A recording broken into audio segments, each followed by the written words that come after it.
चीन अक्सर अपने सैनिकों के क्रिटिकल वेदर कंडीशन में टफ और हार्ड वर्कआउट के वीडियो शेयर करता रहता है। इस तरीके से वो मेंटली अपने सैनिकों की ताकत का एक प्रोपोगेंडा फैलाता है, अपनी सेना की क्षमता की शेख ही बघारता है। लेकिन चीन के इस प्रोपोगेंडा वीडियो का उसके सैनिकों पर बहुत बुरा असर पड़ता है। इस तस्वीर को देखकर आपके मन में सवाल उठ रहा होगा कि आखिर इस सैनिक के सिर से बर्फ कैसे लटक रही है। तो आपको बता दें, बर्फ पर मेहनत करते हुए ये सैनिक जब पसीना बहाते हैं तो उनका पसीना जमीन पर गिरने से पहले ही कुछ इस तरह जम जाता है, जो कुछ इस तरीके का सीन नजर आता है। इस पूरी कवायद का खामियाजा चीन के सैनिकों को भोगना पड़ता है, लेकिन वो किस तरह है ये आज हम आपको बताने जा रहे हैं। इसलिए आज के इस वीडियो में आखिर तक जरूर बने रहना। इस वीडियो में आप साफ साफ देख सकते हैं कि बर्फ के मैदान में जहां टेम्परेचर बहुत कम होता है, वहां एक आम इंसान कपड़ों के साथ स्वेटर भी पहने हो तो उसे जबरदस्त ठंड लगती है। लेकिन यहाँ चीनी सैनिक स्वेटर तो छोड़िए, पूरे कपड़े उतार कर एक्सरसाइज कर रहे हैं। उनका वर्कआउट बहुत ही टफ है। चीन के इतने जबरदस्ती एक्सरसाइज कर रहे हैं कि ठंड के इस मौसम में भी इनके सिर से पसीना निकल रहा है, लेकिन ये पसीना शरीर से बहने की बजाय उनकी बॉडी के ऊपर ही फ्रीज होकर इस तरह दिखने वाली आइस में कन्वर्ट हो जाता है। इससे पहले दुनिया ने एक और वीडियो देखा था जहां चीनी सैनिकों के कॉलर में एक अल्पिन लगी होती है, यानी कि उसकी गर्दन हमेशा सीधी और ऊपर रहनी चाहिए। जरा से भी गर्दन नीचे हुई अल्पिन सीधा गर्दन में चुभ जाएगी। आखिर फुल ड्रेस में तैयार सैनिकों के साथ परेड के दौरान इस तरह की वियर्ड चीजों से क्या साबित होता है? भले ही सैनिकों को किसी भी परेशानी से गुजरना पड़े, लेकिन वहां का मुख्य अखबार इस तरह की वीडियो अपने ट्विटर हैंडल पर शेयर करके ये मैसेज टाइप करता है कि देखिए, इतने टफ और क्रिटिकल कंडीशन में भी हमारे फौजी कितने डिवोशन के साथ खड़े हैं। लेकिन पूरी एक्सरसाइज का सैनिकों के मनोबल के साथ साथ उनके शरीर पर कितना खराब प्रभाव पड़ता है, ये आज हम आपको बताने और दिखाने जा रहे हैं। दरअसल इस तरह के एक्सरसाइज से LAC यानी लाइन ऑफ एक्चुअल कंट्रोल पर सैनिक बिना लड़े ही अपनी जान गंवा रहे। दरअसल चाइना की आबादी इतनी ज्यादा है कि उसके लिए इन तमाम लोगों के खाने पीने, रहने और रोजी रोटी का इंतजाम करना आसान नहीं है। जो लोग हिंदुस्तान से चीन पढ़ने या किसी काम के सिलसिले में गए हैं, वो जब वहां जाकर रहते हैं तो अपने अलग ही अनुभव हमें बताते हैं। चीन में लोगों को मशीन की तरह इस्तेमाल किया जाता है। वहाँ की फैक्ट्रियों में काम करने वाले वर्कर्स से 24 घंटे से ज्यादा का काम करवाया जाता है। जैसे कि चाइना प्रोडक्शन के फील्ड में दुनिया में सबसे आगे रहे, वो पूरी दुनिया को अपने बनाए हुए प्रोडक्ट सप्लाई कर सके, उनसे पैसा कमा सके। चीन में ग्राउंड फ्लोर पर कारखाना मौजूद होता है जहाँ प्रोडक्ट की मैन्युफैक्चरिंग होती है। इसके ऊपर वाले माले पर बने हुए सामान की असेंबलिंग होती है। उससे ऊपर वाले फ्लोर पर प्रोडक्ट पैकेजिंग होती है, जबकि फोर्थ फ्लोर पर प्रोडक्ट की मार्केटिंग होती है, जिसके जरिए प्रोडक्ट सेल किए जाते हैं। काम करने वाले ज्यादा होने की वजह से बहुत ही कम कीमत पर चीन को लेबर उपलब्ध हो जाता है। बस यहाँ अपने नागरिकों का शोषण होता है और विदेशों में मोटा मुनाफा कमाया जाता है। अपने वर्कर के एक्सप्लॉयटेशन के इस स्ट्रेटजी चीन ने अपने सैनिकों पर अप्लाई कर रखी है। यही वजह है कि आज हम और आप चीनी सैनिकों को इस तरह की तस्वीरों में देख रहे हैं। दरअसल अक्साई चीन और पूर्वी लद्दाख का इलाका न केवल बहुत ज्यादा ठंडा है, बल्कि उतनी ऊंचाई पर ऑक्सीजन की भी कमी है। ऐसे सिचुएशन में चीनी सैनिक जिस तरह की वीडियो जारी कर रहे हैं, इस तरह के एंटी नेचुरल प्रैक्टिस और एक्सरसाइज से उनकी हेल्थ पर बहुत ही ज्यादा असर पड़ रहा है। बहुत से चीनी सैनिक अपनी जान गंवा चुके हैं, कई लोग घायल हो गए।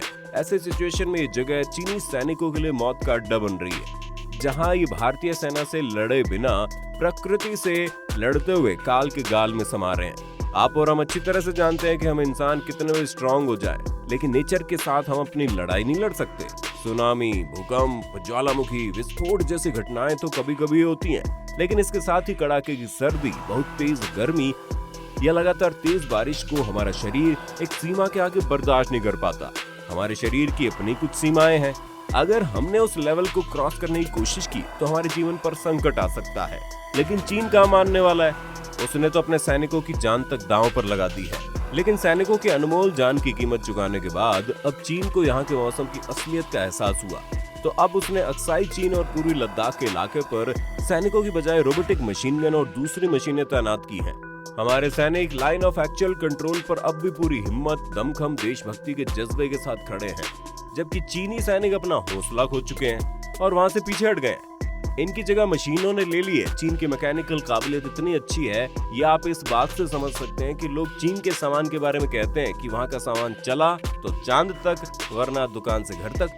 बीते समय में जब बलवान घाटी में भारतीय सैनिकों और चीनी सैनिकों के बीच झड़प हुई, तो भारत के सैनिकों ने चीनी सैनिकों को जबरदस्त तरीके से पीछे खदेड़ दिया और चीनी सैनिक वहां से हटकर 12,000 फुट की ऊंचाई पर मोर्चाबंदी करके बैठ गए। लेकिन इतनी अधिक ऊंचाई पर वेदर के आगे वो सरवाइव नहीं कर पाए। लेकिन जब आप इसका कारण जानेंगे तो आप और भी हैरान हो जाएंगे। दरअसल चीनी सरकार इतने कठिन मौसम में सरवाइव करने के लिए अपने सैनिकों को जो गर्म कपड़े दे रही थी वो केवल 9,000 फीट की ऊंचाई पर ही कारगर थे। उसके बाद मौसम का सीधा असर चीनी सैनिकों के शरीर पर पड़ रहा था। चीनी सरकार अपने सैनिकों के लिए लोकल लेवल पर बनने वाले गर्म कपड़े खरीद रही थी। फिर नतीजा तो वही होना था, चीन का माल दुकान से घर तक। चीन ने इतनी ऊंचाई पर अपने सैनिकों को जो कपड़े प्रोवाइड किए वो बिल्कुल भी काम के नहीं निकले और नतीजा ये हुआ कि इतनी अधिक ऊंचाई पर चीन के सैनिक अपने फर्ज को ठीक तरह से निभाते निभाते अपनी जान से हाथ धो रहे थे।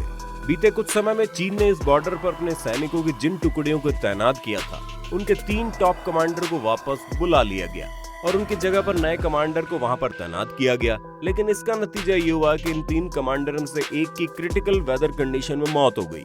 चीन के पश्चिमी थिएटर कमांड के कमांडर झांग जुड़ांग LAC पर तैनात किए गए थे, लेकिन उनकी मौत हो गई। दरअसल झांग जुड़ांग बीते 6 महीने में इसी डेंजरस बॉर्डर पर तैनात थे और ठंड की वजह से उनके पेट में तकलीफ होने लगी। ये तकलीफ दूसरे सैनिकों को भी हो रही थी, लेकिन इसी तकलीफ के चलते पश्चिमी थिएटर कमांड के कमांडिंग ऑफिसर की मौत हो गई। अपने इस ऑफिसर की मौत पर चाइना के मुख्य पत्र साउथ चाइना मॉर्निंग पोस्ट में जो जानकारी पब्लिश की गई उसके अकॉर्डिंग अपनी मौत से 6 महीने पहले पश्चिम थिएटर के कमांडिंग ऑफिसर झांग जुड़ांग ने सरकार को बताया था उन्हें पेट में तकलीफ है और कैंसर की बीमारी भी है। इसके चलते उन्होंने अपने पद से इस्तीफा भी दिया था। यही वजह थी कि चीन को इस बॉर्डर पर अपने 3 कमांडरों को एक के बाद एक बदलना पड़ा। जब चीन की सेना के टॉप कमांडरों का ये हाल है तो आम सैनिकों को क्या क्या झेलना पड़ा होगा ये आप समझ सकते हैं। जब भारत और चीन के सैनिकों के बीच इस बॉर्डर पर स्ट्रगल बढ़ता चला जा रहा था उस दौरान चाइना ने यहाँ अपने 50,000 सैनिक तैनात किए थे, लेकिन ये तमाम सैनिक भारतीय सेना से लड़ने की बजाय मौसम से लड़ने लगे। धीरे धीरे अपने फिजिकल स्ट्रेंथ को खोते हुए कमजोर होने लगे। तब चीन ने इस बॉर्डर पर तैनात अपने 90% सैनिकों को बदल दिया था और उनकी जगह दूसरे सैनिकों को तैनात किया। जबकि भारतीय सेना के जवान जब इस बॉर्डर पर ड्यूटी देने के लिए आते थे तो उन्हें एक बार में कम से कम 2 साल तक इस एटमॉस्फेयर में रहना होता था और हमारे देश के जवान अपनी जान की बाजी लगाकर सीमा पर डटे रहते हैं। अब चीन ने इस सीमा पर करीब 88 शार्प क्लार्क रोबोटिक गाड़ियां तैनात की है। ये तमाम रोबोटिक गाड़ियां मशीन गन से लैस है। इन गाड़ियों को दूर से कंट्रोल किया जा सकता है। इनमें से 38 गाड़ियों को LAC पर तैनात किया गया। इसके अलावा 200 ऑटोमेटिक व्हीकल्स को भी इस बॉर्डर पर भेजा गया।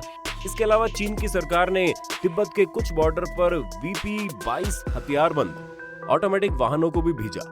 तिब्बत के अलग अलग क्षेत्रों में कुल 43 वाहनों को तैनात किया गया है।